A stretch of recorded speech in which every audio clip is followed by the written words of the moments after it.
कष्ट एक भोगता है, मिनट, शरीरों को धारण करता है। अब आपने बोल लिया भाई साहब, आप चुप हो जाइए 2 मिनट के लिए। आपने ये कहा कि जो जीवात्मा है वो भी उसको भी नहीं मार सकता कोई भी, है ना? नहीं, उसको भी शस्त्र नहीं काट सकता। नहीं ऐसा नहीं बोला मैं। उसको अच्छा, कष्ट होता कोई है भी उसको शस्त्र काट सकता है। अरे काट नहीं सकता भाई साहब, शरीर के माध्यम से कष्ट होता है, दुख होता है। वो जो है कि शरीर को धारण करता है, अनेक योनियों में, अनेक जन्मों में वो धारण करता है, शरीर दुख कष्ट भोगता है। परंतु आत्मा न शरीर धारण करता है, न वो करता, वह सर्वव्यापी रूप में सर्वव्यापक है। उसका एक नाम ब्रह्म का ही रूप है आत्मा। आत्मा धन्य हो प्रेमानंद महाराज जी के शिष्य, धन्य हो, आपने बहुत बढ़िया बात कही अरे आज। धन्य हो और महाराज, आज, पहले भगवत। अरे धन्य अरे हो यार, महाराज। अपने आप को ज्ञानी एक मिनट, समझने आज से पहले बात, हमारे अपने साथ आप को ज्ञानी। शाश्वत सनातन, इन्हें एक हटा मिनट दीजिए, रुक इन्हें जा, हटा बस 2 मिनट के दीजिए, हमारे बात साथ, करने एक मिनट, एक मिनट, एक मिनट सत्य प्रदर्शक जी, हमारे साथ जो है वो शाश्वत सनातन जो चैनल है उनके जो ओनर हैं वो जुड़े हैं, तो आपका बहुत बहुत स्वागत है। धन्यवाद। कैसे हो? आपका लाइव देखकर मुझे बड़ा अच्छा लगा कि आप लाइव हो। जी जी जी। थोड़ा सा मैं अब शोरगुल में हूँ, लेकिन मैं थोड़ा अपनी बात स्पष्ट करना चाहता हूँ। यहाँ पे थोड़ा सा कंफ्यूजन हो रहा है, तो गलत संदेश जा रहा है हमारे समाज में। जी जी जी। तो मैं बताना चाहता हूँ कि इन अ वे आप भी सही हो, लेकिन इन अ वे वो व्यक्ति भी सही है, राम अखिलेश जी। क्योंकि जीवात्मा और आत्मा के अंतर को इस प्रकार समझना होगा कि जो पाप पुण्य से के प्रभाव से मुक्त रहता है, जो कर्मों के प्रभाव से मुक्त रहता है, वो आत्मा है।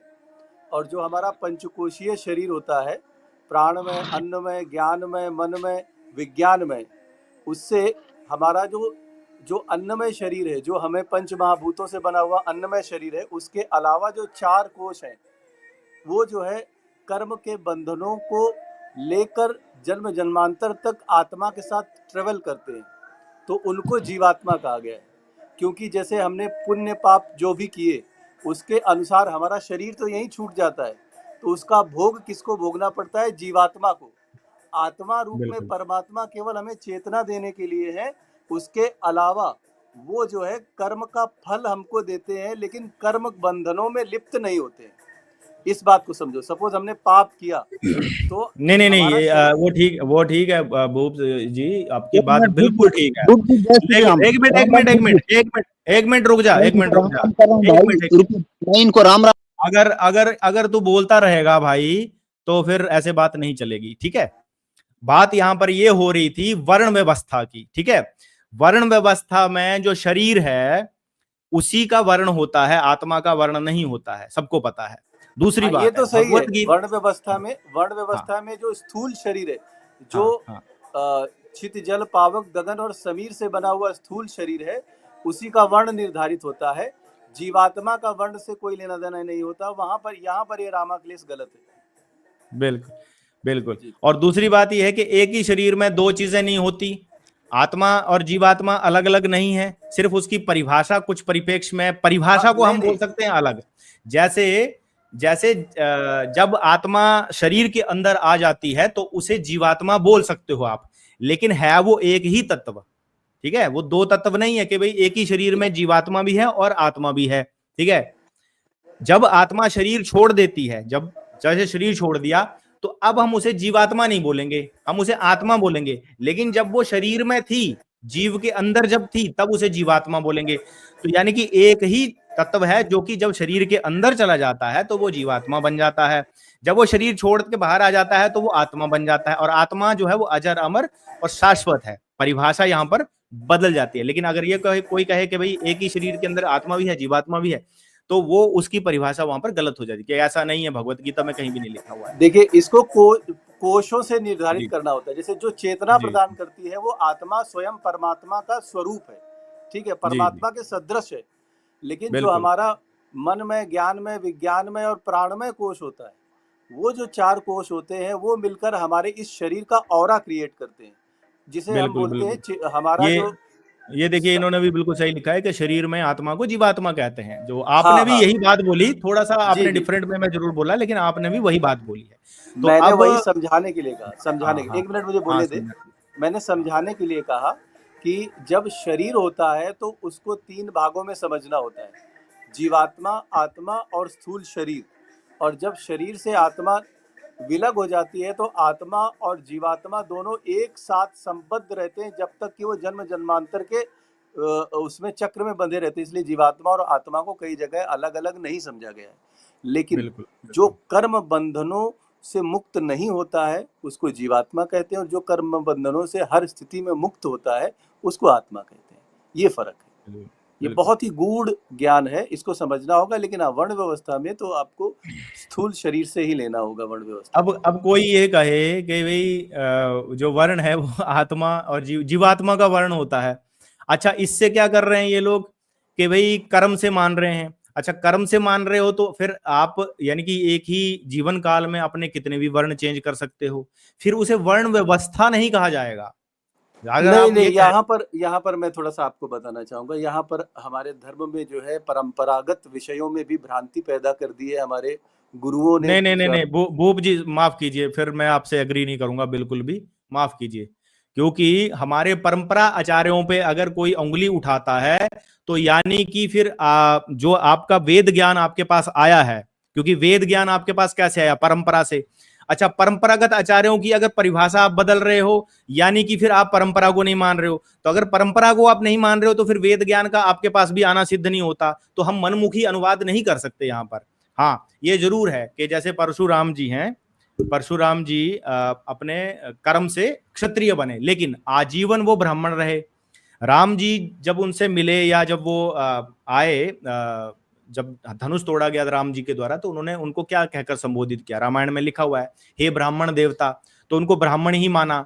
तो जब राम जी भी जन्म से मान रहे हैं, अच्छा राम जी ने अपना वर्ण चेंज नहीं किया आजीवन, वो हमेशा क्षत्रिय वर्ण में ही रहे, तो फिर हम ये कह रहे हैं कि अगर आप वर्ण व्यवस्था कहना चाह रहे हो, वर्ण व्यवस्था, तो वर्ण व्यवस्था तभी मानी जाएगी जब आप उसे जन्म से मानोगे। अगर आप उसे कर्म से मानोगे तो वह व्यवस्था नहीं रहेगी। Number 1 point. तो इसीलिए मैंने आपको हटाया था, माफ कीजिएगा, क्योंकि जी। चलिए, मैं थोड़ा सा मेरा वक्तव्य रखने दें। हाँ मैं हाँ हाँ, किसी परंपरागत आचार्य को आक्षेप नहीं कर रहा था। मैं नहीं ये कह नहीं, रहा था कि परंपराओं में कुछ त्रुटियां समझने में बीच में हुई है। जहां से परंपराएं शुरू हुई थी वहां पर तो परिभाषाएं बिल्कुल सही थी। बीच में कई बार निजी स्वार्थ के लिए, कई बार भ्रमवश ऐसी गलतियां हुई। देखिए नहीं अगर इस पर थोड़ा चर्चा थोड़ा की मैं जाए। इंटरप्ट करना चाहूंगा यहाँ पे बीच में मैं थोड़ा इंटरप्ट करना चाहूंगा। देखिए, परंपरा के विषय में अगर आपके पास कोई ठोस प्रमाण नहीं है कि परंपरा में बीच में कोई मेरे आक्षेप पास हुआ है, बहुत तब ठोस तक आप प्रमाण है, इसलिए मैं बोल रहा हूँ। मेरी बात तो कहने दे मुझे। ठोस प्रमाण है तभी मैं कह रहा हूँ। अभी मैं सिद्ध भी कर दूंगा उन बातों को। और शंकर जी जानते हैं कि जो है मैं जो भी बात कहता हूँ प्रामाणिक रूप से कहता हूँ। इतना तो सनातन शंकर जी को पता है। तो मैं बस इतना ही कहूंगा कि देखिए, 4 चीजों को पढ़ने की जरूरत है। एक वर्णकूट को, एक जो है आपके कुल धर्म परंपरा को पढ़ने की जरूरत है, एक वर्णाश्रम व्यवस्था को, और एक वर्ण जो सामाजिक रूप से हमारा द्विज के रूप में वर्ण निर्धारित होता है। जन्मना जायते सभी शूद्र होते हैं। पद्म पुराण नागर खंड 239 नंबर के अध्याय के 31 और 30 नंबर के श्लोक में कहा गया है। इस श्लोक के आधार पर जब हमारा दूसरा जन्म होता है, जन्म से यदि आप कर्म वर्ण व्यवस्था को मानते हो तो द्विज के रूप में मानोगे, ना कि माँ के गर्भ से जो बच्चा जन्मा है उसको आप ब्राह्मण क्षत्रिय वैश्य शूद्र मान रहे हो, तो वो त्रुटिपूर्ण है।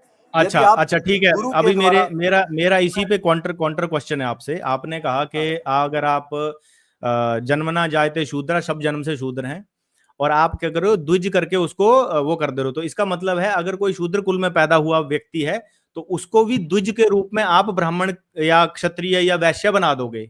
और द्विज जब बनता है तो वो सबको पता है, द्विज में ब्राह्मण क्षत्रिय या वैश्य ही बनता है, शूद्र नहीं बनता है, सबको पता है। तो यानी कि जी आप जी ये कह रहे हो बिल्कुल कि अगर सही कोई कह रहे हो तो आप सही कह आप रहे ये हो। कह रहे हो लेकिन कि शूद्र लेकिन आपकी जो परिभाषा है वो हाँ, तो कॉन्ट्राडिक्ट मैं हो जाती है।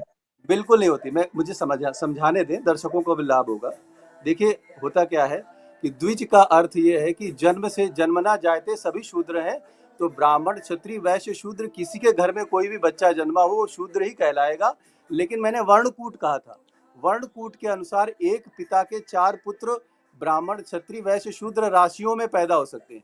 एक ब्राह्मण के घर में 4 राशियों के पुत्र पैदा होंगे, तो वर्णकूट के अनुसार वो 4 जो है उसमें वर्ण में पैदा हो गए। तो राशि का जो वर्ण है भूप जी, माफ कीजिएगा मैं आपको रोक रहा हूँ, मुझे जो पूरा राशि का जो एक्सप्लेन करने दीजिए। थोड़ा सा हाँ एक्सप्लेन करने मैं दीजिए। बीच में टूकता हूँ।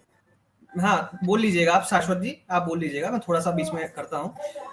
मैं ये कह रहा हूँ आपसे कि अगर आप कह रहे हैं कर्मों से निर्धारित होता है और आप इसका पद्म पुराण का उदाहरण ले रहे हैं कि जन्म न जाते शूद्र संस्कारा उच्यते, तो मैं इसमें ये कहना चाहता हूँ कि अगर इस चीज को फिर आप कैसे लेंगे कि धर्मेण हीना पशु भी समाना, अगर कोई व्यक्ति धर्म से हीन है तो वह पशु के समान है, तो क्या वह पशु हो गया? क्या उसकी योनि बदल गई? क्या उसने ऐसे कर्म करने की वजह से जो उसकी शाश्वत योनि थी, जो उसे मिला था स्थूल शरीर उसका, क्या वो चेंज हो गया? क्या वो पशु बन गया?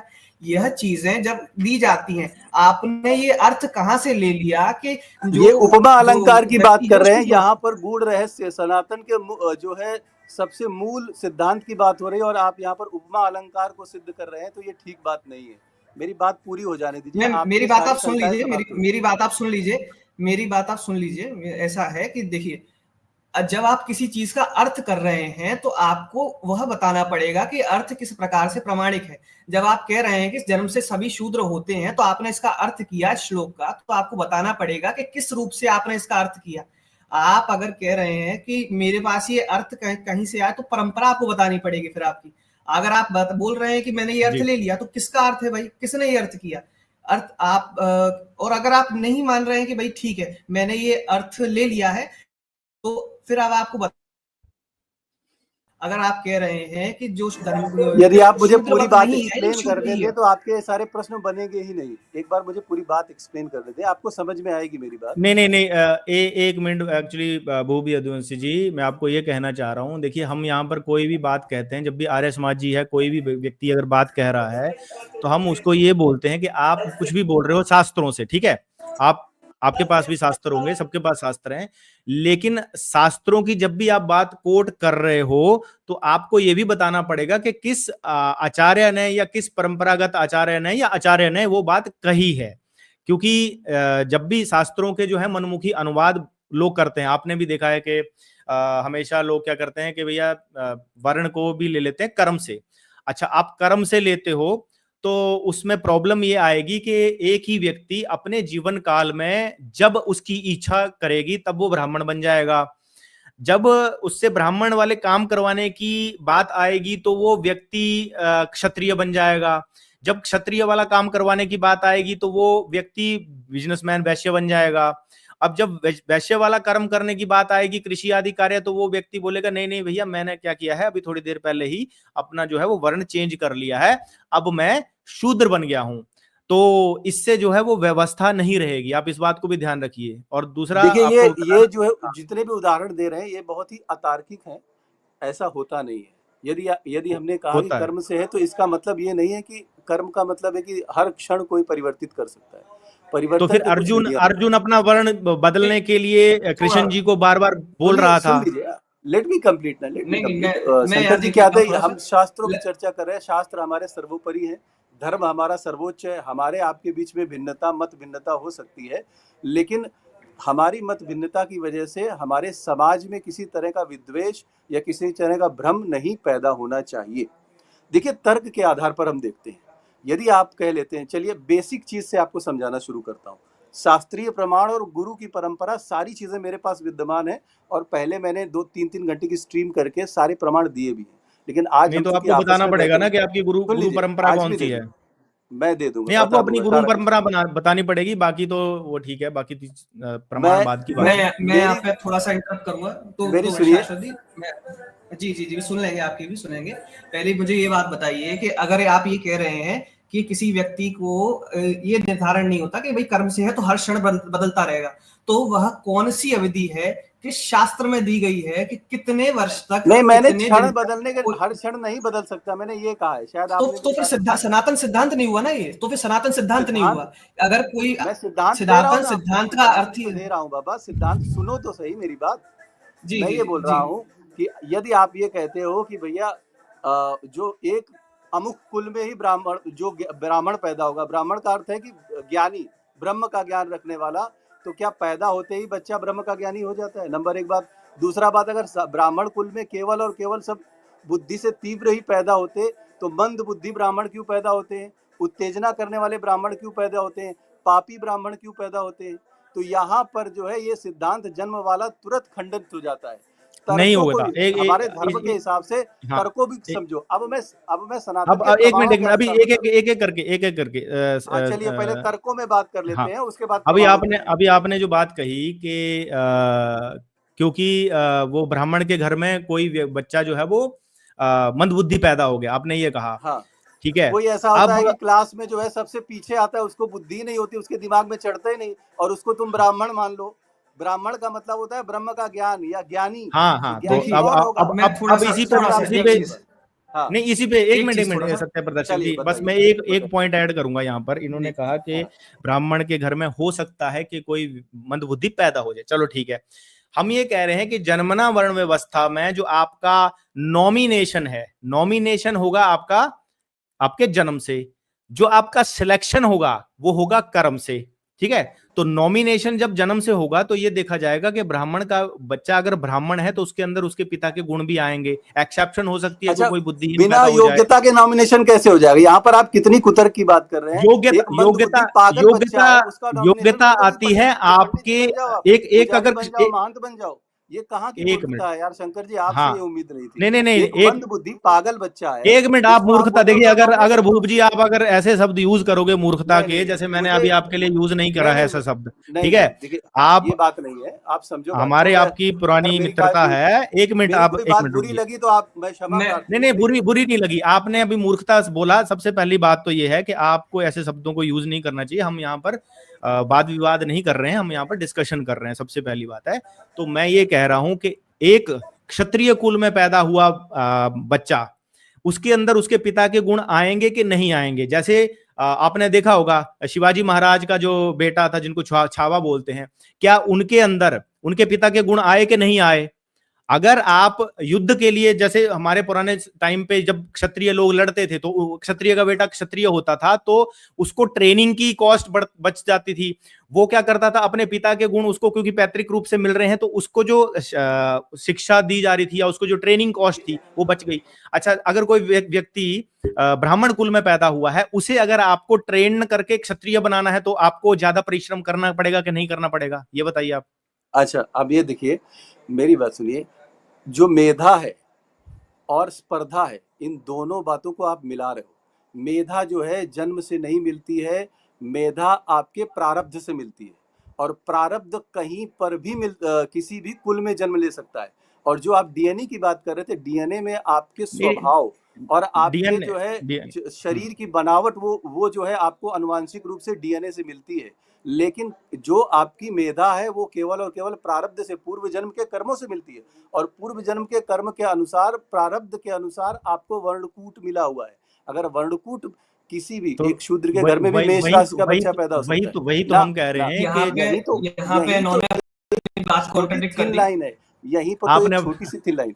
ना यहीं पर थी। आपने अपनी बात कॉन्ट्रडिक्ट कर दी। थोड़ा मैं समझा देता हूँ, मैं आपको समझाने की मैं बता देता हूँ ना, बता देता हूँ, आप सुनिए आप, मैं बता देता हूँ। मुझे कंप्लीट करने दो, ये अच्छी बात नहीं, कंप्लीट करने दो, नहीं तो आपको लगेगा कॉन्ट्रडिक्शन। एक शूद्र के घर में मेष राशि का बच्चा पैदा होगा, और जिसकी मेष राशि होगी उसके ग्रह नक्षत्र ऐसे होंगे कि वो जो है बहुत ज्यादा मेधावी होगा। पहली 3 राशियों पर के उत्पन्न हुए बच्चों की जब कुंडली बनती है तो वो बहुत मेधावी होते हैं, वो किसी ब्राह्मण के घर में पैदा होने के मोहताज नहीं होते हैं। और यदि ऐसा होता तो एक शूद्र के घर में मेष राशि का बच्चा कभी नहीं पैदा होता। वर्णकूट के अनुसार शुरू की 3 राशियां ब्राह्मण राशियां कही गई हैं। तो यदि वर्णकूट के अनुसार जन्म से आप बोलते हो तो मेधा, आपकी क्षमताएं, वो आपके पूर्व जन्म के प्रारब्ध के अनुसार मिलती हैं। इसी को लोगों ने गलत तरीके से इंटरप्रेट करके एक अमुख कुल में जो है वर्णकूट को शामिल कर दिया और वर्ण व्यवस्था की परिभाषा बदल दी है। और ये लोगों में कौन आते हैं? इन लोगों में कौन आते हैं? शुरू में जो अपने बच्चों को पितरात्मक सत्ता देना चाहते थे, सनातन धर्म का नुकसान उन्होंने ही किया है। यदि खुले दिल से इसको स्वीकार नहीं किया जाएगा तो आगे भी धर्म में विभेद पैदा होते रहेंगे। आपने बोल लिया, थोड़ा हो गया, मैं थोड़ा बोल लेता हूँ इसमें ना। बात ये है कि आपने जितने भी अनुमान लगाए हैं, ये अनुमान ठीक है, अपनी अपनी जगह अनुमान सभी लगा रहे हैं, कि पितृत्मक सत्ता किसी को सौंपनी थी तो उसने ऐसा कर दिया, इसको कोई करना था तो उसने, आक्षेप कई तरह के होते हैं। ये आपका माइक खुला हुआ है, डिस्टरबेंस आ रहा है वहां से थोड़ा।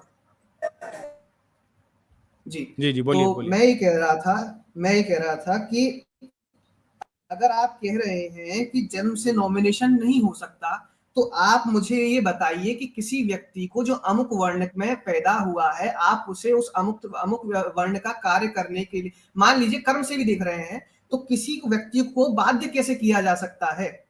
अगर किसी व्यक्ति को किसी अमुक कर्म को करने के लिए बाध्य करना है, तो उसे किसी भी प्रकार से, अगर आप मेधा से नॉमिनेशन लेने लगेंगे तो आपको ये बताना पड़ेगा, फिर आपको चुनाव करना पड़ेगा आपको कि आप कैसे, अगर मान लीजिए आपको अपनी बहन का विवाह कराना है, इस चीज से आप समझिए, तो आपको 4 वर्ग या घर देखने हैं कि मुझे अपनी बहन का विवाह किसी ब्राह्मण के घर ही कराना है, मैं ब्राह्मण हूँ, मुझे अपनी बहन का विवाह ब्राह्मण के घर कराना है। तो अब मैं बाहर निकला तो 4 लोग घूम रहे थे। अब मैंने देखा कि एक ब्राह्मण का कर्म कर रहा है और क्या कहते मैं हैं, इस बात को क्लियर करते हुए चलूं, सॉरी टू इंटरप्ट यू, अगर आपकी ब्राह्मण इजाजत हो तो इस ब्राह्मण बात का को कर्म पहले कर रहा क्लियर है। कर दूं। एक ब्राह्मण है वो शंकर जी, जन्म से, बड़ा और एक इंपॉर्टेंट ब्राह्मण पॉइंट है है, जो उत्तर है जन्म मेरे से पास है में, क्लियर करना है। और कर्म से भी है एक मिनट बोलने दीजिए पहले। तो ऐसे जो अपन देखेंगे कि अब यहाँ देखना होगा कि कौन व्यक्ति, अमुक व्यक्ति अगर सेवा का कार्य कर चुका है पहले और ब्राह्मण का कार्य कर रहा है, तो उसके जो कर्म की सिद्धांतता है, जो उसके कर्म की बाध्यता है, वो कहाँ से दिखेगी? तो वह व्यक्ति ना ब्राह्मण ही रहेगा पूर्ण रूप से, ना शूद्र ही रहेगा पूर्ण रूप से। और आप किस प्रकार से अपनी बहन के लिए, क्या पता वो अगले ही क्षण जाकर के, और अगर फिर आपको ये भी तो बताना पड़ेगा कि भाई अगर हर क्षण वर्ण नहीं बदल सकते, तो फिर कौन से क्षण है जिनमें वर्ण बदलते हैं? कौन से क्षण है जिनमें वर्ण बदल सकते हैं? अगर वर्ण बदल अब मैं उत्तर सकते हैं देना तो चाहूंगा, बताइए कृपया मुझे मौका दें, बदल सकते हैं वर्ण। और अगर मान लिया मुझे कि समय जन्म से दें, नॉमिनेशन नहीं है, मुझे तो समय दें, किस मैं उत्तर प्रकार से देना आप चाहता किसी व्यक्ति को अमुक कार्य करने के लिए बाध्य करेंगे, ये भी बता दीजिए। हूं। देखिए, विवाह का कार्यक्रम, संस्कार जो होते हैं वो कुल धर्म परंपरा के अनुसार होते हैं। विवाह पूर्ण रूप से कुल धर्म परंपरा आवाज का नहीं विषय आ है, रही शायद। डीएनए का विषय, डीएनए का विषय। मेरी आवाज थोड़ा सा बढ़ा दीजिए, लगता है कम हो गई आवाज, 1 मिनट रुकिए जरा, ऑडियो, हाँ ठीक है। मैं ये बोल रहा हूँ कि जो शादियां हैं, विवाह है, वो डीएनए का विषय है, डीएनए का विषय। पितरों को हम तर्पण करते हैं तो डीएनए से संबंधित है, तो इसलिए विवाह कुल धर्म परंपरा के अनुसार होते हैं। कुल विवाह में कुल और गोत्र देखे जाते हैं, इसीलिए मैंने बोला था कुल धर्म परंपरा भी इंपॉर्टेंट है, वर्णकूट भी नहीं तो इंपॉर्टेंट फिर है। तो नहीं, ठीक आपकी है, बात ठीक सुन है। लीजिए, आप अगला और एक बात पॉइंट और है, उसको भी काउंटर करने आपने दीजिए। यहाँ पर मान लिया कि विवाह होने के लिए जन्म से आप मान रहे हैं, ठीक है। विवाह कुल धर्म डीएनए, देखिए एक हाँ डीएनए तो होता डीएनए है, जन्म से ही होगा ना भाई, हाँ, डीएनए तो जन्म से ही हुआ ना। 4 चीजें मैंने शुरू में 4 चीजें बोली थी। पहला डीएनए यानी कुल धर्म परंपरा, दूसरा वर्णकूट यानी पूर्व जन्म के कर्म, तीसरा आपका स्थूल शरीर के अनुसार, आपकी मेधा के अनुसार आपकी अर्जित योग्यता गुरु द्वारा दी गई, इसका और चौथा वर्णाश्रम व्यवस्था यानी उम्र के हिसाब से, उम्र, डीएनए और आपके प्रारब्ध और आपके संचित कर्म, इन चारों की सही परिभाषा जब तक आप नहीं देंगे, वर्ण व्यवस्था को परिभाषित नहीं कर पाएंगे। लेकिन आप जो बोल रहे हैं ये किसी शास्त्र में नहीं लिखा है, ये डीएनए वाली बात नहीं लिखी है। मैं सारे शास्त्रों का प्रमाण दे सकता हूँ। बृहद ज्योतिष सार पेज नंबर 70 खोलिए, आपको वर्णकूट का पूरा एक्सप्लेनेशन मिल जाएगा, ठीक है। उसके बाद पद्म पुराण से लेकर, वेद से लेकर ऋग्वेद का 10-90 आप खोलिए, ठीक है। उसके बाद जो है उसके 16 के 16 पूरे मंत्र जो है वर्ण व्यवस्था को कर्मणा बोलते हैं। यजुर्वेद खोलिए, आपको वहां पर वर्ण व्यवस्था कर्म से मिल जाएगी। नहीं, ऐसे बोलने से नहीं होगा। देखिए, अभी आप देख रहे हैं मैं शोरगुल में हूँ, तो मैं मतलब अभी मोबाइल से हूँ। आपने बहुत सारी चीजें ना प्रमाण के रूप में बोल दी हैं, जिसको कि अभी सत्यापित नहीं मैंने किया जा पूर्व सकता में है। प्रमाण दी। सनातन शंकर जी, मेरे स्ट्रीम में जाइए, मेरे चैनल पे वर्ण व्यवस्था पर मैंने 3 बड़ी स्ट्रीम करी हुई है, सबके प्रमाण मैंने दिए हुए हैं। अभी मैं लेकिन ये जो आपकी एक मिनट, ये जो आपकी बातें हैं, जो प्रमाण आप बोल रहे हो, ये आपकी मनमुखी प्रमाण है, क्योंकि ये किसी भी परंपरागत आचार्य के द्वारा, किसी परंपरागत आचार्य के द्वारा इसको प्रमाणित नहीं कर सकते। चैतन्य महाप्रभु की परंपरा से मैं आता हूँ। इसके बाद जो है माधवाचार्य की परंपरा से मैं आता हूँ, और तीसरा जो है शंकराचार्य महाराज की परंपरा से भी मैंने शिक्षा ली है। मेरे गुरु दंडी स्वामी थे, शक्तिपुत्र महाराज के पिताजी, वो मेरे हाँ, तो गुरु थे। उन्होंने तीन उन्होंने जगह मैंने शिक्षा उन्होंने प्राप्त तो की है। वर्ण व्यवस्था को जन्म से ही माना है, क्योंकि ना, शास्त्रों में भी तीनों जन्म ने- से है। आप तीनों ने नहीं गुरुद्रोही माना। साबित हो रहे हैं। मुझे तीनों ने थोड़ा नहीं सा माना है। करने दीजिए। सुनिए। आप गुरुद्रोही साबित हो रहे हैं, आप अरे गुरुद्रोही नहीं, साबित हो रहे हैं इस बात से। मैं अब आप अपनी अपने बात को संभालिए थोड़ा। मैंने तीनों गुरुओं को मैं सही साबित कर रहा हूँ। नहीं, उन्होंने जो अब चिंता जाहिर की है उसको मैं व्यक्त कर रहा हूँ। तीनों गुरुओं को सही साबित कर रहा हूँ। और शंकराचार्य मैं जी जो है, ने, और सनातन शंकर जी, मेरी एक बात सुन लीजिए। मैं जो व्यक्ति सिरे से जन्म से वर्ण व्यवस्था को मानता है, उसको मैं शास्त्रार्थ का आह्वान करता हूँ, चाहे वो किसी शंकराचार्य की परंपरा से हो, चाहे कहीं से भी हो। मेरा चैनल खुला है, या आप बताइए, शास्त्रार्थ करते हैं इस पे, ये शंका खत्म करते हैं प्रमाणों के साथ, व्याकरण के साथ, जो है जैसे जैसे प्रमाण चाहिए उन प्रमाणों के साथ हम लोग शास्त्रार्थ कर लें, ताकि तो हमारे समाज में अच्छा, इस पर आप क्या विखंडन कहना बंद हो। चाहे, इस पर नहीं, एक मिनट, वो इस पर क्या कहना चाहोगे? चातुर्वर्ण्य मया सृष्टम गुण कर्मणा विभागशा, यहाँ पर बिल्कुल। इसको कैसे वो डिफाइन करोगे? भगवान श्री कृष्ण ने कहा है कि मैं जो है 4 वर्णों को मैंने निर्धारित किया है, मैंने ही उनका निर्माण किया है, या मैंने ही उनको उत्पन्न किया है, किया है, और कर्मों के अनुसार। किया है, और कर्मों के अनुसार, हाँ, किया है, हाँ, उन्होंने किया है ना, करेंगे नहीं, किया है। किया है। हाँ, तो हाँ, किया मया है कि क्या सृष्टम। लेते हो? हाँ, तो किया है इसका से यही क्या लेते मतलब हो? है कि जब ना, सृष्टि बनी है, ऐसा थोड़ी है। तो सृष्टि बनी है मेरी तो बात भगवान सुनिए। श्री कृष्ण ने चारों वर्णों की सृष्टि कर दी है। तो कर दी है, तो जो परंपरा, जो सिस्टम उन्होंने सिद्ध कर दिया, अब उसको आज चेंज जो हो करने की रहा है कोशिश ना, क्यों कर रहे हो? आज जो, नहीं भूप जी, आज जो हो गुण रहा और है, कर्मों से जब उन्होंने गुण और आज जो कर्मों हो से रहा ही है ना, सिद्ध कर दिया, तो जन्म से सिद्ध क्यों कर रहे हो? यहाँ पर जन्म हाँ, से कहीं लिखा हुआ है क्या? जन्म से इसलिए चौथे के 13 नंबर में जन्म से इसलिए कर रहे जन्म हैं से सिद्ध क्योंकि करने की आवश्यकता क्यों पड़ रही है? नहीं, क्योंकि सिद्ध पित्रात्मक है, सत्ता ही क्यों हम दिख नहीं कर रही रहे है? हैं, हम नहीं कर रहे हैं, पित्रात्मक सत्ता वो ही स्वतः दिख ही रही है सिद्ध उसमें। है। वो ऐसे सिद्ध है कि जैसे अगर हम अगर आप बोलते हो स्त्री जाति और पुरुष जाति, तो इसमें भी स्त्री जाति आता है, और स्त्री जाति जन्म से स्त्री है, पुरुष जन्म से पुरुष है। वैसे ही एक तो बैल जो है वो जाति और जन्म से वर्ण में बैल है। अंतर नहीं है? सुनिए, जाति और वर्ण में जातियां होती हैं, जातियां और हमारे वर्ण में बहुत शास्त्रों अंतर है। में, हमारे शास्त्रों में जो आप जिसको जाति बोलते हो, वर्ण बोलते हो, हमारे में ये सब कास्ट और ये सब चीजें वर्ण नहीं था, ठीक है? कास्ट तो जाति हो ही नहीं हाँ, सकती है शंकर जी, ठीक है, कास्ट तो जाति हो ही नहीं हो सकती ना, मुझे 2 नहीं मिनट हो बोलने सकती। दो। तो हमारे 2 मिनट दो, शास्त्रों 2 में मिनट। अगर जाति शब्द भी आया है तो वो वर्ण के लिए ही आया है, ठीक नहीं है? आया, नहीं आया। ये कहीं से भी शास्त्र से जाति प्रमाण दीजिए, आपकी बात मान लूंगा। फिर शास्त्रों में अगर आप जाति को जाति वर्ण दिखा कहा दीजिए गया, अलग, किसी भी जाति शास्त्र में कभी आप ये दिखा दीजिए कि जाति को वर्ण, हाँ, जाति, स्त्री जाति, पुरुष जाति, पशु जाति, पक्षी जाति, चलो जितनी प्रकार की योनियां उसको भी मत होती सोच, हैं, उसको भी छोड़ देते हैं। वो हम जातियां हैं। योनि ले लेते हैं, पुरुष योनि, हाँ, स्त्री योनि, हाँ, तो योनि को जाति कहा गया ठीक है, है, जाति ठीक है, वर्ण को कभी नहीं कहा उसको जाता। मानते हो तो ये जन्म से है, वो जन्म इसको से तो है, जन्म से मानते हो। योनियां जन्म से हैं, लेकिन वर्ण जन्म से नहीं है।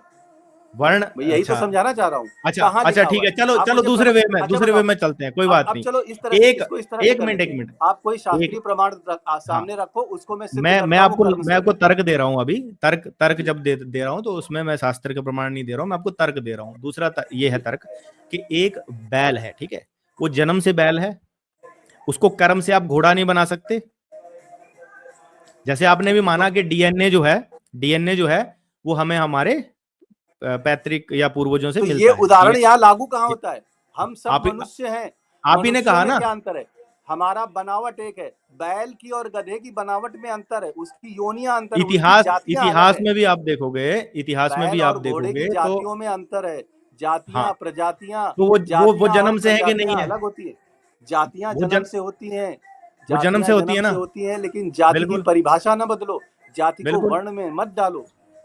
जाति मनुष्य की जाति, हम मनुष्य जाति एक है, मनुष्य जाति में वो जन्म से है कि नहीं है? अगर आप सुने तो जी, हाँ, बोलिए। अभी आपने भी माना कि जाति जो है वो जन्म से होती है, ठीक है, आपने भी माना है, लेकिन जाति और वर्ण में अंतर भी बोला ना, उसको क्यों भूल जाते हो? तो अगर अंतर कर रहे हो आप, तो उससे आपको फायदा क्या होगा ये भी बताओ। कि अगर आप इसको कर्म से मान लोगे तो इससे समाज का क्या भला होगा? इससे समाज, हमारा भारत जो है दुगनी तरीके से तरक्की करेगा। पहले तो इसके नुकसान बता देता हूँ, फिर उसके अच्छा फायदे बताता कैसे करेगा वो आप बताइए, कैसे करेगा मैं तरक्की? बताता हूँ। कि देखिए, अच्छा एक मिनट, मेधावी अभी इसमें 1 मिनट पहले ये निर्धारित कर लेते हैं।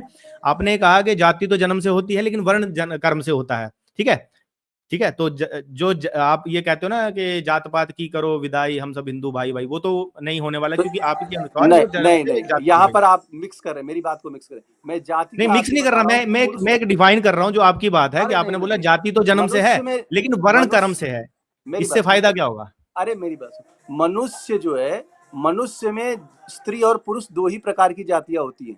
इसके अलावा तीसरी चौथी कोई जाति नहीं होती। इस संदर्भ में देखेंगे तो जाति जन्म से है। उसके बाद पशु में जो है, पशुओं की एक प्रजाति है, उसमें कई एक जाति होती है। उसके बाद प्रजातियां कई होती है, कोई घोड़े की प्रजाति का है, कोई बैल के प्रजाति का है। वो भी पक्षियों जन्म में से है। पक्षी, हाँ वो भी जन्म से। पक्षी में एक पक्षी जाति होती है, उसमें कई प्रजातियां होती है।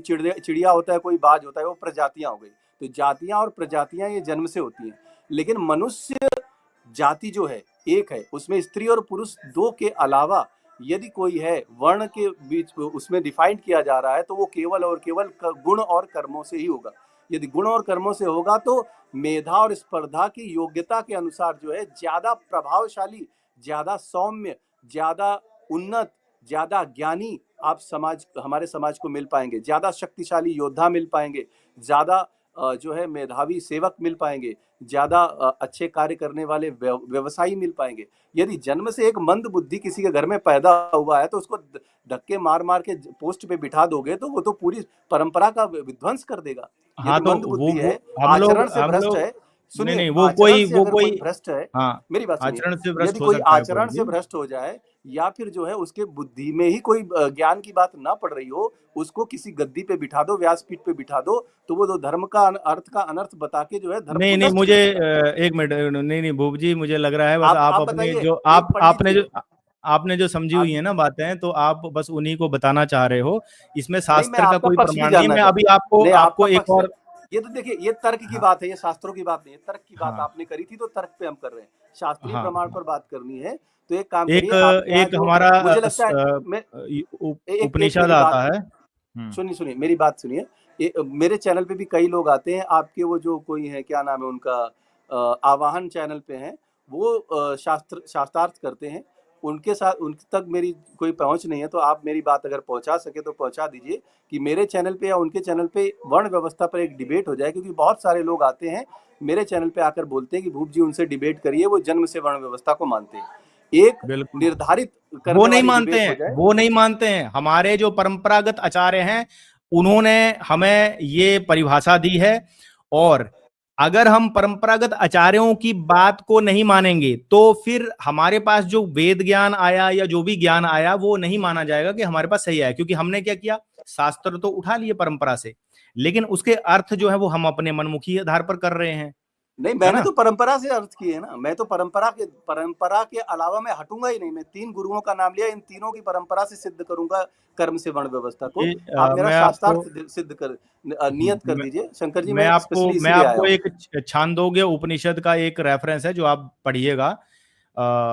इस छांदोग्य आप सामने उपनिषद रख के दीजिए, उसका हाँ, एक्सप्लेन मैं कर हाँ, दूंगा। सामने रखिए। 5:10:7 है छांदोग्य उपनिषद का, 5:10:7, जिसमें क्या के लिखा है उसमें? हाँ उसमें लिखा गया पूर्व जन्म के कर्मों के आधार पर ही जीव को अगले जन्म का शरीर प्राप्त होता है या वर्ण प्राप्त होता है। ठीक है, क्योंकि शरीर है तो शरीर से ही वर्ण होता है। शरीर प्राप्त होता है, वर्ण नहीं छांदोग्य बोला, हाँ शरीर बोला गया। तो मैंने हाँ, तो वर्णकूट बोले थे ना, इसका एक्सप्लेनेशन शरीर और वर्णकूट में भी शरीर जाता का है। वर्ण, वहां पर 2 चीजें हैं, शरीर मिलता है प्लस शरीर का संस्कृत वर्ण पढ़ो, मिलता है। सुनिए, ठीक है ये हाँ व्याख्या में है, संस्कृत में नहीं है। हाँ संस्कृत में नहीं है, मेरे रटा हुआ है।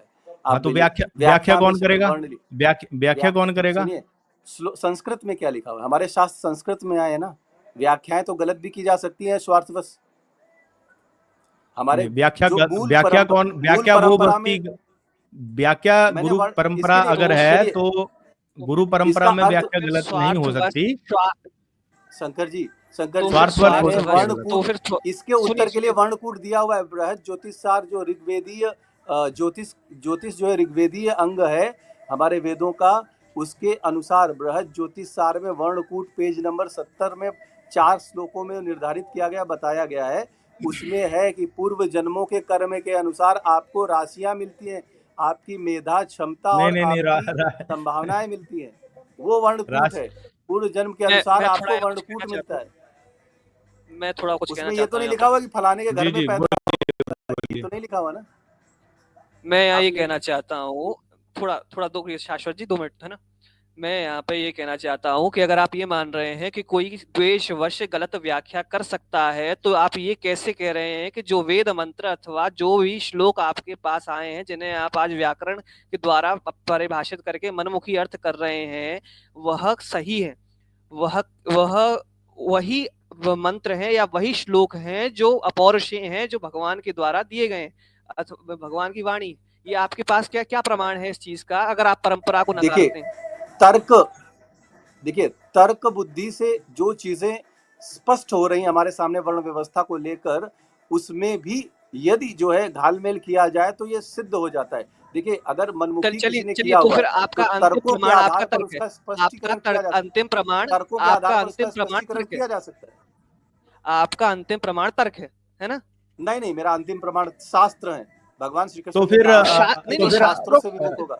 अर्जुन ने, एक मिनट, अर्जुन ने सॉरी कृष्ण ने अर्जुन को अपना वर्ण चेंज करने क्यों नहीं दिया? पूरी भगवत गीता में भी आप इसका जवाब दीजिए, क्यों नहीं वर्ण चेंज करने दिया? वो बोल देते कि वे तुम मत करो युद्ध, जाओ, जो तुम्हें अच्छा लग रहा है वो तुम करो।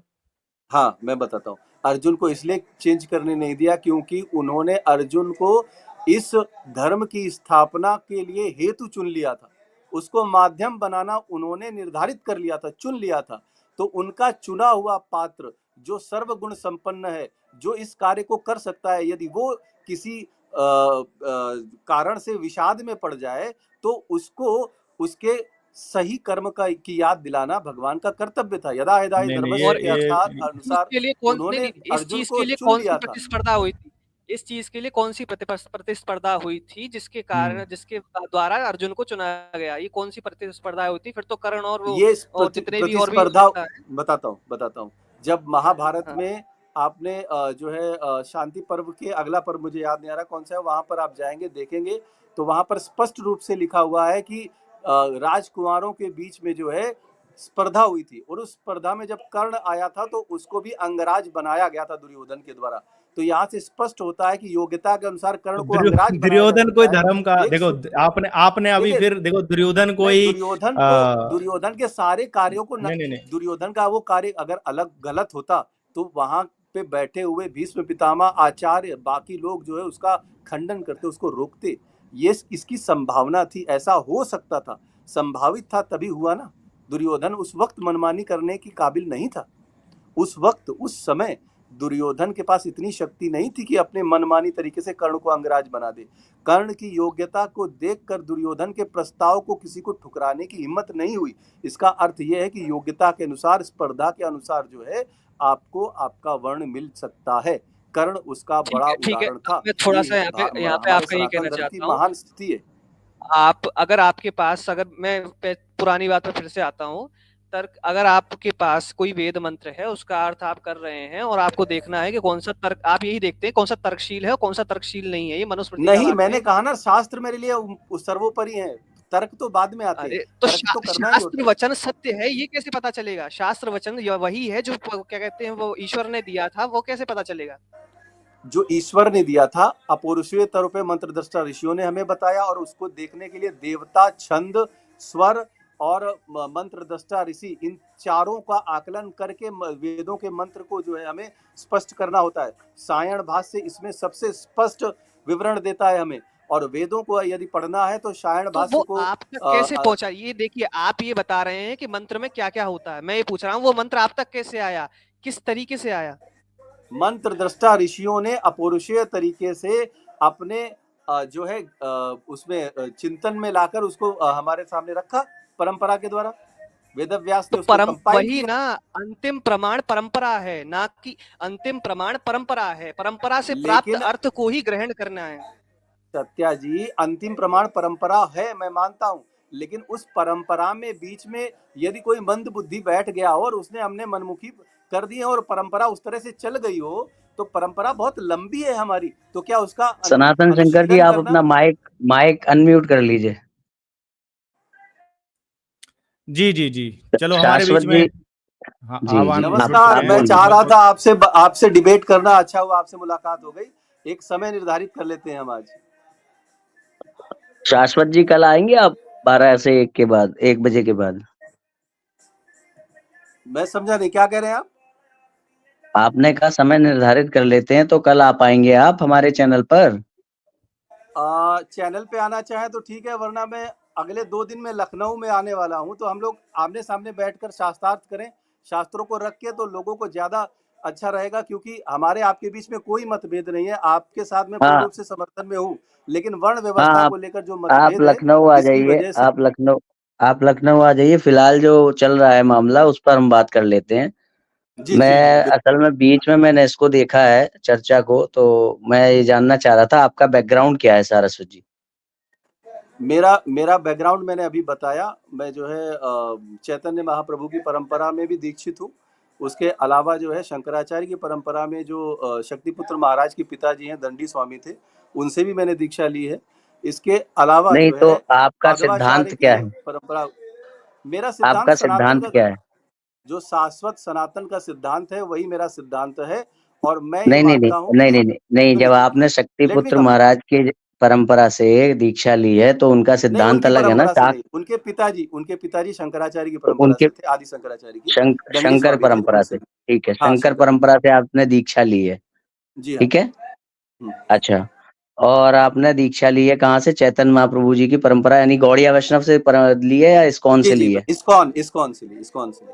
इस्कॉन से ली है।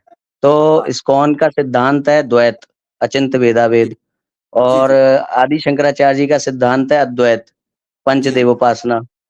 जी तो जी। इसमें से कौन सा सिद्धांत है आपका? मेरे लिए दोनों जो है प्रमाणिक है और माननीय है, इसलिए क्योंकि परमात्मा का दोनों जो प्रमाणिक स्वरूप है। कैसे हैं भाई? एक एक मैं जगह बताता हूँ, पर शिव जी की परब्रह्मता स्वीकार नहीं है।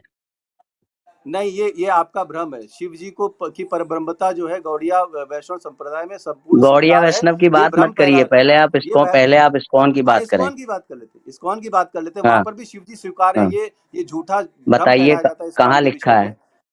कहाँ देखिए, लिखा है? हम अपने शास्त्रों की बात करेंगे। परंपराएं जो हैं शास्त्र उनमें, इस्कॉन के द्वारा स्वीकार्य शास्त्र में कहाँ लिखा है शिव जी भी परम ब्रह्म है? इस्कॉन के द्वारा कहाँ लिखा हुआ है कि वो शिव जी परम ब्रह्म नहीं है? मैं तो बता दूंगा, कई जगह लिखा हुआ है, ठीक है। लेकिन बताइए। कहाँ लिखा हुआ है कि परम ब्रह्म नहीं माना उन्होंने? आप मुझे वो मैं बताइए, वो तो फिर बता आगे। रहा हूँ, आपके पास है कि जहाँ पे ये लिखा हो कि शिव और कृष्ण में भेद नहीं है, आप शिव इस्कॉन और की जो है कृष्ण श्रीमद् दोनों समान भागवतम रूप से पढ़िए। परम ब्रह्म है? सुनिए, इस्कॉन की हाँ, श्रीमद् भागवतम पढ़िए, 12वां स्कंद पढ़िए, 10वां स्कंद पढ़िए। वहां शिव और कृष्ण को और शिव बताइए और कहाँ विष्णु को लिखा है? एक श्लोक परब्रह्म नंबर के समान बताइए, बताया। श्लोक नंबर श्लोक नंबर बताइए। आप 10वें स्कंद के 12वें अध्याय के जो मुझे लगता है मोहिनी प्रकरण है, उसमें शिव और विष्णु को एक बताकर व्याख्या की गई है। शिव और आप उसको विष्णु को, देखिए। शिव और विष्णु को नहीं, शिव जी हम्म। भी कृष्ण के समान पूर्ण परमेश्वर हैं, उनका भजन भी कृष्ण के हाँ, समान ही है। विष्णु और शिव को जब पूर्ण परमेश्वर बता दिया गया है, तो कृष्ण और नहीं, विष्णु अलग अलग नहीं है। विष्णु और कृष्ण में भेद मैं बता दूंगा आपको इस्कॉन की गीता से। नहीं नहीं, ये देखिए, इन चीजों को आप क्या कर रहे हैं कि अपनी परंपरा को सिद्ध करने के लिए चीजों को तोड़ मरोड़ के प्रॉब्लम पेश ये कर रहे है, हैं। देखिए प्रॉब्लम पता है कब बात करने में आती है? देखिए किसी का कोई अगर सिद्धांत हो ना, तो हम्म उससे बात करने में प्रॉब्लम नहीं आती है, क्योंकि उसका एक सिद्धांत है। यदि हम्म। उसका कोई सिद्धांत ही ना हो, तो सामने वाले से भिड़ने में दिक्कत आती है। देखिए, तो मैं बताता आप हूँ मेरा मुझे अपना सिद्धांत। सिद्धांत सुन, स्पष्ट आप मुझे मैं अपना स्पष्ट सिद्धांत कर रहा हूँ। स्पष्ट अब सुन लीजिए, सुन लीजिए। हाँ, आप मुझे अपना सिद्धांत स्पष्ट नहीं कर रहे हैं। आप कह रहे हैं कि इस्कॉन वही मानता है जो शंकराचार्य मानते हैं, ठीक है? जी आपका ये बिल्कुल, मैं कहना है कह ना? रहा हूँ और सिद्ध करूंगा। मैं हाँ, इसको सिद्ध भी करूंगा अब ना, सुन लीजिए, अब सुन लीजिए, मैं सिद्ध कर अब रहा हूँ। सुन लीजिए। हाँ हाँ। इस्कॉन के, अरे हम्म। आप कौन है इस्कॉन के? आप इस्कॉन के मैं कौन है इस्कॉन का मतलब? मैं हाँ मैं इस्कॉन की परंपरा से शिक्षा प्राप्त की है हाँ, मैंने। शिक्षा प्राप्त की है ना? तो इस्कॉन के जो जी। अधिकृत वक्ता है वो माना जाएगा? इस्कॉन क्या मानता है क्या नहीं मानता, कि जो वहां से शिक्षा प्राप्त कर लेगा वो माना जाएगा? नहीं, लेकिन मैं आपको एज ए सनातनी आह्वान कर रहा हूँ कि आपके अरे साथ डिबेट वर्ण देखिए, व्यवस्था पर एक एक होनी करके चाहिए। बात करेंगे भाई और साहब, मेरी सुनिए बात, सुनिए, नहीं, एक एक, पहले मेरी बात। एक एक करके। यहाँ पर आप भ्रमित कर रहे हैं, यहाँ विषयांतर पर हो रहा है। भ्रमित कर रहे हैं। यहाँ पर नहीं, विषयांतर नहीं भ्रमित हो नहीं रहा कर है। रहा हूँ। देखिए आपने कहा कि मैं मुझे इस्कॉन 2 का एक सेकंड बोलने फॉलोअर दीजिए। मात्र हूँ। सुनिए, सुनिए तो, नहीं, 2 आपने सेकंड बोलने कहा दीजिए। आ, देखिए, मैं बोलने दूंगा, यहाँ मैं पर आप बोलने दूंगा। मैं व्यक्तिगत आपको एक विषय याद दिला रहा हूँ। आपने कहा कि मैं एक इस्कॉन का फॉलोअर मात्र हूँ, ठीक है, और हम इस्कॉन के अधिकृत रिप्रेजेंटेटिव से बात कर चुके हैं, मंदिरों के अध्यक्ष से बात कर चुके हैं, ब्रह्मचारियों से बात कर चुके हैं। तो इस्कॉन की तरफ से ऑथेंटिक वक्तव्य किसका माना जाएगा? एक फॉलोअर मात्र का, या फिर वहां के जो ऑथेंटिक लीडर्स हैं उनका? किनका माना जाए? इसमें न टोकिएगा, मुझे मेरा बात कहने दीजिए। पहली बात तो हाँ, मैंने आपको 3 परंपराओं की बातें, 3 गुरुओं की बातें बताई। परंपरा पर मैं हाँ। विश्वास इसलिए नहीं रखता हूँ क्योंकि देखिए सनातन जी देखिए, एक ही इतना सुन समय लीजिए, देखिए, सुन अगर आप लीजिए। ऐसे ऐसे बात करेंगे तो अरे फिर मुझे बोलने मैं दिया, बीच जो में है, क्यों टोक दिया? बीच में आप क्यों टोक दिया? आप मुझे बताइए कि ऑथेंटिक लीडर्स का माना जाएगा या एकमात्र फॉलोअर का माना जाएगा? किसका वक्तव्य माना जाएगा? जो सत्य कह रहा है उसका वक्तव्य माना जाएगा। ऑथेंटिक लीडर भी झूठ बोल सकता है। अरे भाई, और सत्य का दावा सब कर रहे हैं। इस्कॉन की तरफ से ये वक्तव्य मैं इस्कॉन का इस्कॉन है। की, मैं ये नहीं इस कह रहा कि समय मैं सत्य इस्कॉन किसका का है, मैं कह प्रवक्ता रहा नहीं हूँ हूँ। ये वक्तव्य। तो मुझे फिर बोल, मेरा टाइम था ना, बोलने का मेरा टाइम था ना। तो फिर आपका मेरी बात वक्तव्य सुनिए, क्यों माना जाए? बोलने का टाइम तो मेरा था ना, तो आप क्यों बोल रहे हैं? मुझे बोलने देना। देखिए मैं क्योंकि आप दूसरी बातें बोल इस रहे हैं। समय नहीं, दूसरी बात नहीं बोल, इस समय आप मैं सनातन का प्रवक्ता हूँ, इस्कॉन का आप नहीं। विषय पे बात मेरे लिए करिए। आप सनातन इस धर्म पे सर्वोपरि है।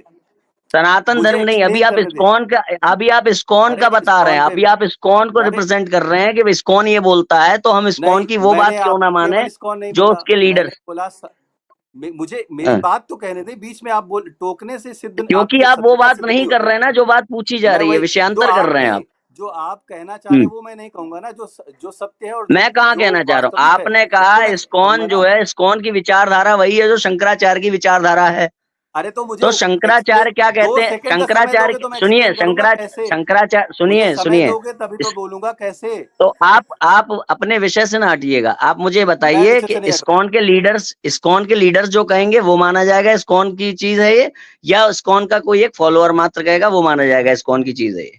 तो मैं उत्तर दे रहा हूँ ना, चाहे फॉलोवर हो चाहे लीडर हो, जो सत्य कह रहा है वही माना जाएगा, पहली अरे बात। मेरे और भाई, दूसरी बात, सत्य कहने का अरे दावा भाई सब लोग कर अब रहे हैं। आगे अभी बोलने दो ना अभी मुझे, आगे तो नहीं, बोलने दो, आप गलत बात आगे तो बोल के बोलने शुरू दो। कर रहे हो। आप गलत बात बोल के शुरू कर रहे हो। नहीं सत्य नहीं, कहने का आप दावा अपनी सब बात लोग मेरे कर पर रहे हैं। नहीं लाते। रामपाल भी कर रहा है, सुनो। आवाज जी, सत्य कहने आवाज का जी, दावा सब लोग कर रहे हैं। सुनिए। अभी बात धर्म हो रही है कि इस्कॉन की तरफ से, सुनो, धर्म तुम्हारी की तरफ से ठेकेदारी वक्तव्य, सुनो सुनो लेने के सुनो पहले सुनो सुनो। हमको धर्म की देखिए, सही आप व्याख्या जो है समझनी भटक रहे हैं। होगी। मैं आप आपको एक भटके हुए हैं, एग्जांपल दे रहा हूँ। आवाज जी, आप भटके हुए हैं। सुनिए सुनिए, आप देखो, इसलिए ये भटके हुए भटकने हैं, टकने की बातें आप चालू परंपराओं में हो उलझे गई हुए हैं। चालू परंपरा, मेरी बात हो गई सुनिए, चालू। आप यही मुझे होता है भटकाओ। जब व्यक्ति नहीं, फंसता आप है ना, भटके तो हो। इस तरह से बरगलाता है वो। नहीं नहीं नहीं, अरे हो गया बोलने इनका नहीं दे रहे प्रलाप हो, मुझे चालू। एक्सप्लेन तक नहीं करने दे रहे हो। अरे देखिए ये भाई, टेक्निक अपनाओ मत। आप जो है विषय से क्यों भाग रहे हैं? मैं विषय से नहीं इस्कॉन भाग के रहा हूँ। ऑथेंटिक लीडर्स जो बोलेंगे परंपराओं वो में माना। अच्छा, एक सुनिए, मिनट भैया, एक मिनट, मैं मैं अपनी बात कर विरोधी लूं। हूँ, परंपराओं में उलझे हुए सनातनियों का विरोधी हूँ मैं। मेरे से बात करिए आप। आप जो इस्कॉन है, अगर सनातन नहीं है, मुझसे ठीक शंकराचार्य सनातन तरीके नहीं से है। घंटे भर बात कर लें, आप स्वयं के विरोधी सिद्ध हो जाएंगे। थोड़ी देर अरे बात कर आप लें अगर करिए ना, तसल्ली से। सुनिए, मैं वही, एक मेरी घंटे बात में सुनिए मैं आपको बता रहा हूँ, भाई सुनिए। साहब। एक घंटे अगर अरे मैं आप कानपुर का मुझसे रहने बात वाला कर हूँ, लें, मैं बात तो सुनो। आप जो है जानवर सिद्ध हो जाएंगे थोड़ी बहुत देर में। और अरे सुनो, अब ये जानवर आपके आपके भ्रामक दावे हैं, बाबा दावों से नहीं बाबा होता है। बाबा होने लगा ना। यही भ्रामक होता है, दावे हैं, जिस व्यक्ति सुनिए के सिद्धांत कमजोर होते हैं अरे वो यही करता है। भाई साहब, ये आपसे आरोप क्लियर लगा कट के, पूछा गया, आप मानते किसको देखिए हो? तो आवाज, आपने 3 चीजें गिना दी।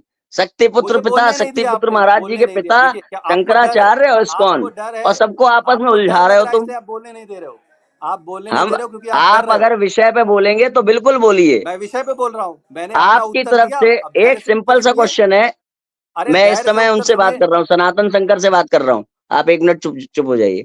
सनातन शंकर जी, देखिए ये आपके अंदर बताइए कि हिम्मत नहीं है तो आपकी इडियट ओर बोलना से, शुरू कर दिया। सनातन शंकर जी से बात कर रहा हूं मैं, आप एक मिनट बीच में इंटरप्ट मत करिए। सनातन शंकर जी, आपकी ओर से ऑथेंटिक वक्तव्य आप दोगे, या कोई थर्ड पर्सन आकर के कहेगा नहीं सनातन शंकर तो ये बोल रहे हैं? भले ही सनातन शंकर सीना फाड़ के चिल्ला रहा है कि मैं तो ये बोल रहा हूँ भाई, मगर नहीं, वो ऑब्वियस सी थर्ड बात है। पर्सन बताएगा आकर के। बिल्कुल, मेरी बात है तो मैं ही बताऊंगा। तो इस्कॉन है क्या आखिरकार? इस्कॉन प्रभुपाद जी के द्वारा स्थापित एक संस्था, और उसके बाद जो उन्होंने जो उनकी नियमावली जो बनाई वो इस्कॉन है। तो अब इस्कॉन के द्वारा दिया जाने वाला वक्तव्य, उसकी आप किताबें नहीं आप बताएंगी, जिसको